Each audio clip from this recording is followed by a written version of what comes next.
Second year students, आज का topic है एनाटॉमी से डाइकोट लीफ में एनाटॉमिकल फीचर्स।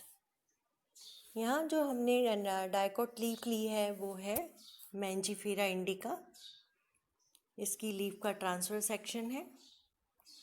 यहाँ हम देखें इसमें दो आउटलाइन डायग्राम में इसमें दोनों साइड पर लीफ के एपिडर्मिस क्लियर है। मीजोफिल्स डिफरेंशिएटेड दिखाई दे रहे हैं। दो तरह के सेल्स हैं, पैलीसेड और स्पॉन्जी। साथ ही जो वेस्कुलर बंडल है, बीच में बड़ा सा वेस्कुलर बंडल है और इसके दोनों लेटरल साइड्स पर छोटे छोटे वेस्कुलर बंडल हैं। यहाँ जो ये लीफ है ये डॉर्सी वेंट्रल होती है। अपर एपिडर्मिस और लोअर एपिडर्मिस क्लियर है। यहाँ अपर एपिडर्मिस और लोअर एपिडर्मिस की जो सेल्स हैं वो बैरल शेप्ड है। इनमें स्टोमेटा है जो कि लोअर सरफेस पर है। जहाँ स्टोमेटा है वहाँ क्यूटिकल नहीं है। बाकी सब सेल्स के ऊपर थिक क्यूटिकल है। ये लीफ हाइपोस्टोमेटिक है क्योंकि यहाँ लोअर सरफेस पर स्टोमेटा है। मीजोफिल्स को देखें तो ये मीजोफिल अपर और लोअर सरफेस के बीच में जो टिश्यू है मीजोफिल है, जिसमें ये जो लंबी सेल्स हैं, लॉन्गिटेड सेल्स दिख रहे हैं हमें, ये पैलीसेड है। इनमें क्लोरोफिल या क्लोरोप्लास्ट भरा हुआ है, फोटोसिंथेटिकली एक्टिव है और ये डबल लेयर है। ठीक अपर एपिडर्मिस के ये नीचे है। जहाँ वेस्कुलर बंडल है वहाँ हम देख रहे हैं पैलीसेड सेल्स नहीं है। वहाँ पैरेन्काइमेटस सेल्स के पैचेस हैं जो कि बंडल शीट से जुड़े हुए हैं। ऐसे ही नीचे की ओर भी बंडल शीट से जुड़े हुए पैरेन्काइमा के पैचेस दिखाई दे रहे हैं जो कि एपिडर्मिस तक हैं। पैलीसेड के नीचे स्पेशल पैरेन्काइमा सेल्स हैं जिनके बीच में बहुत ज़्यादा हमें इंटरसेल्युलर स्पेस दिखाई दे रहा है। ये सेल्स स्पॉन्जी पैरेन्काइमा से बने हैं, लूजली पैक्ड हैं, क्लोरोप्लास्ट हैं, इनमें फोटोसिंथेटिकली एक्टिव हैं। ये इस तरह से ये दोनों पैलीसेड और स्पॉन्जी सेल्स मिलकर मीजोफिल कहलाते हैं। इस मीजोफिल रीजन अपर और लोअर एपिडर्मिस के बीच में फैला हुआ है। स्टोमेटा केवल निचली एपिडर्मिस पर ही दिखाई दे रहे हैं।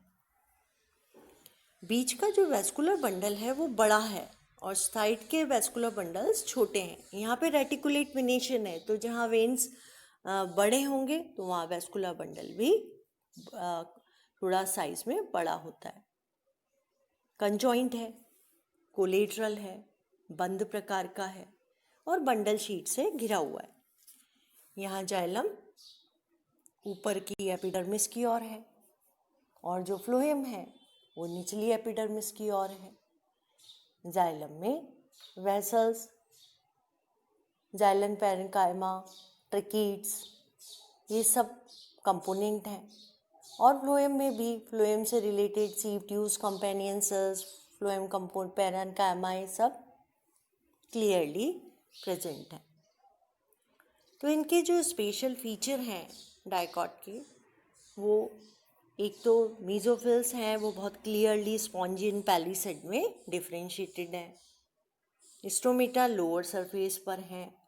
ये पत्ती डॉर्सी वेंट्रल है। ये इसके आइडेंटिफिकेशन के पॉइंट हैं कि किस तरह से हम डाइकोट लीफ को पहचानें। अब डाइकोट और मोनोकोट लीफ में क्या डिफरेंस है वो देखें। तो जो मोनोकोट लीफ थी वो आइसोबाइलेटरल थी, जबकि ये डाइकोट डॉर्सी वेंट्रल है। मोनोकोट में दोनों एपिडर्मिस पर स्टोमेटा थे ये एम्फिस्टोमेटिक कंडीशन थी, जबकि डायकॉट लीफ में निचली सतह पर हमने स्टोमेटा देखे हैं। मीजोफिल्स मोनोकॉट में पेलिसेड या स्पॉन्जी में डिफरेंशिएटेड नहीं है, जो कि डायकॉट में बहुत क्लियर है। यहाँ स्क्लेरन कायमा के पैचेस हैं जो कि वेस्कुलर बंडल की बंडल शीट के साथ दोनों ओर, ऊपर और नीचे दिखाई देते हैं, जबकि डायकॉट लीफ में ये स्क्लेरन कायमा के स्थान पर पैरेन कायमा के बने हैं। मोनोकॉट में जो वेस्कुलर बंडल हैं वो पैरेलल वेनिशन के कारण जो वेस्कुलर बंडल हैं वो पैरेलल अरेंज दिखाई देते हैं, जबकि इसमें डायकॉट में बिखरे हुए होते हैं। मोनोकॉट और डायकॉट में अगर हम कॉमन कैरेक्टर देखें तो वो है दोनों साइड पर, अपर एंड लोअर साइड पर एपिडर्मिस क्लियर है, क्यूटिकल थिक है, स्टोमेटा प्रेजेंट है, मीजोफिल्स है। इनके जो वेस्कुलर बंडल हैं कंजॉइंट हैं, कोलेटरल हैं, क्लोज्ड हैं। जाइलम अपर एपिडर्मिस की ओर है, फ्लोएम लोअर एपिडर्मिस की ओर है। इस तरह से कॉमन कैरेक्टरिस्टिक्स हुए, इनके मेन डिफरेंस हुए मोनोकॉट और डायकॉट लीफ में, और साथ ही इसमें जो बेसिक डिफरेंस है वो हमने देखा कि जो मोनोकॉट लीफ है उसमें इस तरह से मीजोफिल सेल्स डिफरेंशिएटेड नहीं थी। ये सब था डायकॉट लीफ का इम्पॉर्टेंट फीचर्स। Thank you.